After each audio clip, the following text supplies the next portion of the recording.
Oi, eu sou o Glenn, sejam todos bem-vindos a mais um vídeo, nesse que eu vou falar de A Escrava Isaura.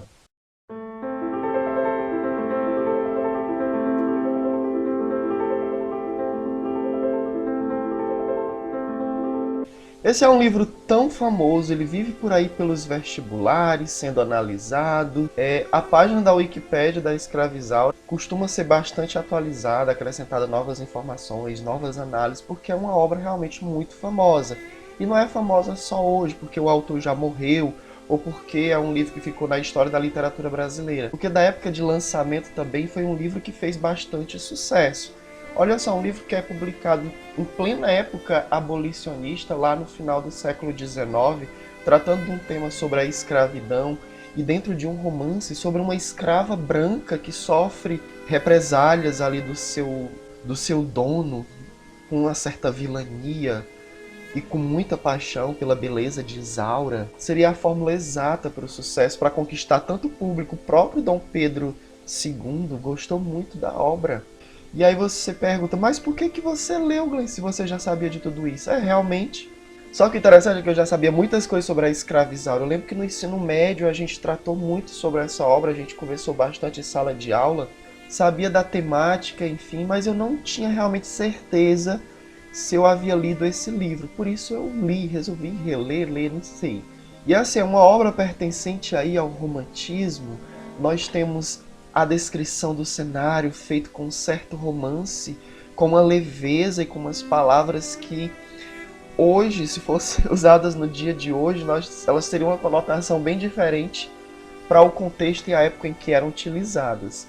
E eu gostei muito, fazia tempo que eu não lia um livro com um vocabulário tão rico. Volta e meia eu tinha que pesquisar essas palavras no dicionário. Dentro do contexto você entende perfeitamente bem o que a palavra quer dizer. Só que por curiosidade eu ia lá consultar para saber realmente que palavra era aquela, aprendi muitas coisas novas. Mas uma coisa que me surpreendeu bastante na narrativa desse romance é sobre a questão do tempo em que se passa a história, a cronologia que o autor se utiliza para contar a história. Não me refiro somente à época, que seria lá o 1800 e alguma coisa, lá no final do século XIX, mas me refiro à forma como ele realmente aborda os fatos. Não é um tempo de narrativa incomum, eu já vi isso em outros livros, mas me surpreendeu porque eu não esperava que esse romance que conta a história lá da escrava branca, filha de uma escrava que sofria abusos do patrão e que vinha engravidar do capataz da fazenda, no despertar da mocidade acaba rendendo muitos sofrimentos a Isaura. Fala que sua maior maldição é a sua beleza, porque ela não tem um minuto de paz, o patrão perturba ela, os outros escravos perturbam ela, algumas escravas com inveja perturbam ela. Falando sobre isso também, eu gostei muito, que eu achei os personagens muito ricos e muito interessantes.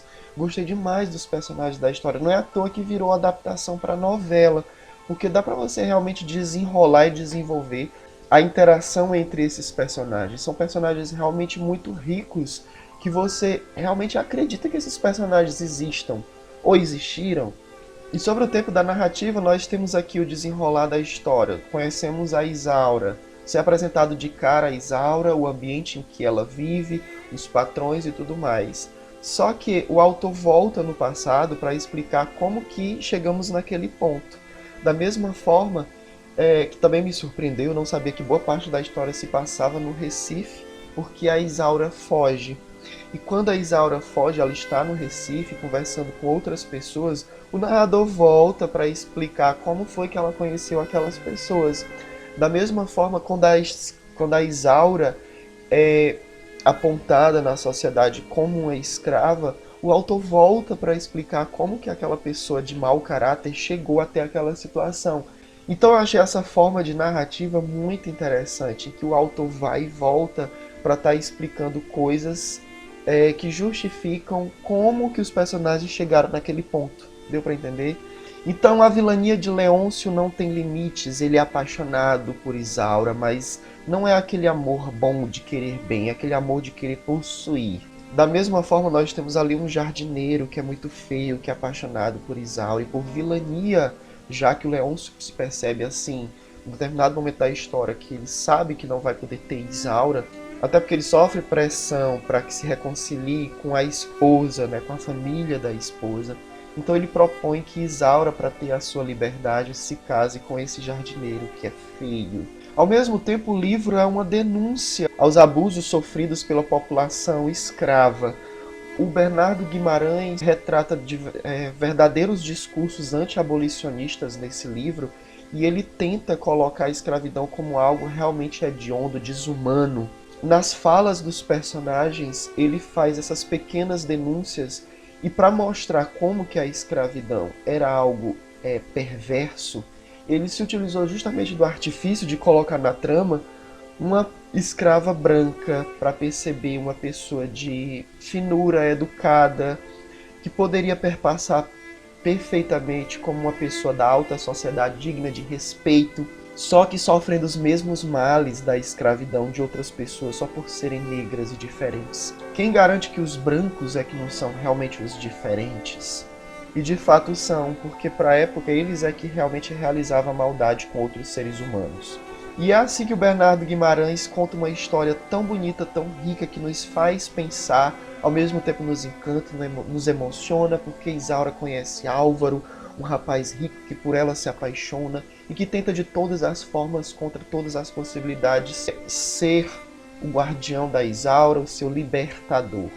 Não vou dizer como se desenrola a história porque eu estaria dando um grande spoiler, mas é uma leitura que super vale a pena, eu gostei demais. Eu já havia lido O Seminarista do mesmo autor, na época do ensino médio também, e foi bom lidar novamente com a escrita desse autor tão encantador.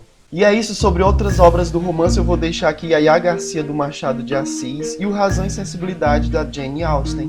Se você gostou desse vídeo, por favor dê um like, se você não se inscreveu ainda, se inscreva no canal. Comentários são sempre bem-vindos e até o próximo vídeo.